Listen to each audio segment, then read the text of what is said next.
তোমরা ভালো আছেন ব্যাকুন আর বারবার কই দিত কেন সাটিয়ে কথা কই নইলে তারা মন বইত না। তো খুব খুশি হলাম অনারাল্লাহ দেখো ভবিষ্যতে যেন একখান সুন্দর জিনিস হয়। ওনারা যে কোনো সময় পোয়াশা লইয়া আইতে পারিবেন, দেখতে পারিবেন, বন্ধু বান্ধবরা লইয়া আইতে পারিবেন, এই নিলে একখান জায়গায় পান ব্যাগুনা বলে ব্যাগুনের লইয়া আরও ব্যাগুনের মিললে পোয়াশা লইয়ারে এইলে জাগান ফিরবে। আর মিলন মেলার কথা কই, মিলন মেলা তো এনে হতেও দিলই তো না, এন জিনিস গরম ফুরিতে টানিয়ে আনুন ফুরিবে ব্যাগুনারে পোয়াশা লইয়ারে যেন টানিয়াই। তো খুব খুশি হলাম আজ ব্যাগুনের দেখা হয়ে গেল কই। আর একখান লিখিত বক্তব্য আছে ইয়ান কেন ওনারে পড়ে দিই। এক্সেলেন্সিজ, সুপ্রিয় উপস্থিতি, আপনাদের সবার প্রতি আমার শুভেচ্ছা ও সালাম। বাংলা নববর্ষের প্রাক্কালে আমরা আজ ঢাকা আন্তর্জাতিক বৌদ্ধবিহারে সম্প্রীতি ভবনের ভিত্তিপ্রস্তর স্থাপন করতে যাচ্ছি। আমরা করে ফেলেছি কিন্তু এর মধ্যে। এমন একটি সুন্দর শান্তিপূর্ণ অনুষ্ঠানে আমাকে আমন্ত্রণ জানানোর জন্য বাংলাদেশ বুদ্ধিস্ট ফেডারেশন এবং আন্তর্জাতিক বৌদ্ধবিহারের কর্মকর্তাদের প্রতি আমার কৃতজ্ঞতা ও ধন্যবাদ। একই সঙ্গে সবাইকে বাংলা নববর্ষের অগ্রিম শুভেচ্ছা জানাচ্ছি। শুভ নববর্ষ। অতি প্রাচীন সময় থেকে এই অঞ্চলের গুরুত্বপূর্ণ শিক্ষা প্রতিষ্ঠান হিসেবে আবির্ভূত হয়েছিল এখানকার বৌদ্ধ বিহারগুলো। এগুলো আমাদের ঐতিহ্য ও সভ্যতার নিদর্শন। পৃথিবীর দূর দূরান্ত থেকে ভিক্ষু ও ছাত্ররা এই বিহারগুলোতে আসতেন।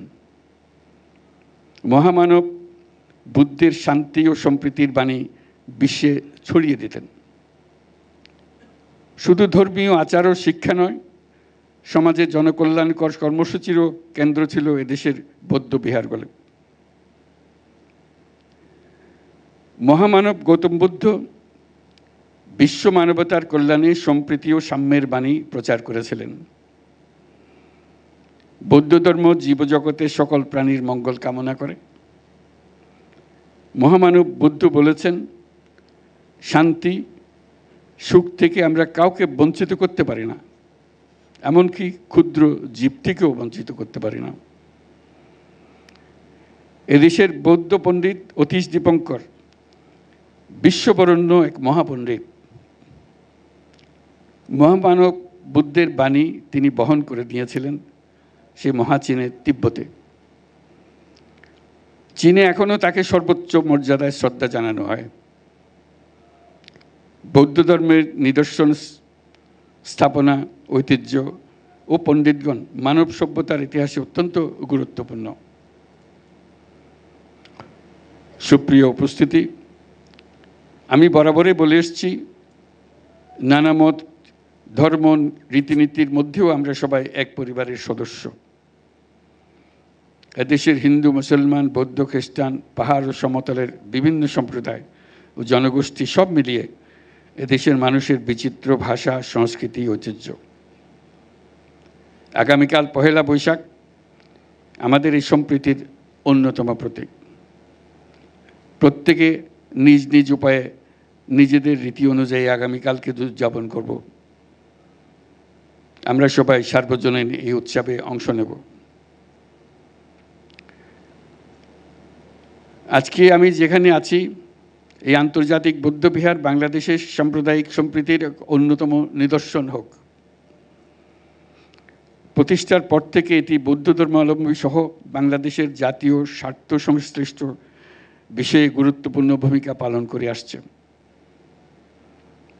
গৌতম বুদ্ধের অহিংসা ও সাম্যের বাণীর প্রতি শ্রদ্ধা রেখে বাংলাদেশের বৌদ্ধ সম্প্রদায়ের ধর্মীয়, সামাজিক ও সাংস্কৃতিক ঐতিহ্য সংরক্ষণ এবং কারিগরি শিক্ষাসহ বিভিন্ন জনকল্যাণকর কর্মসূচি পালন করে আসছে এই বৌদ্ধবিহার।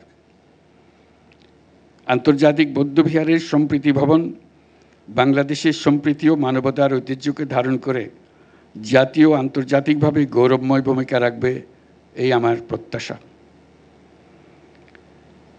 আমাদের সম্প্রীতি ও মানবিক মূল্যবোধের জয় হোক।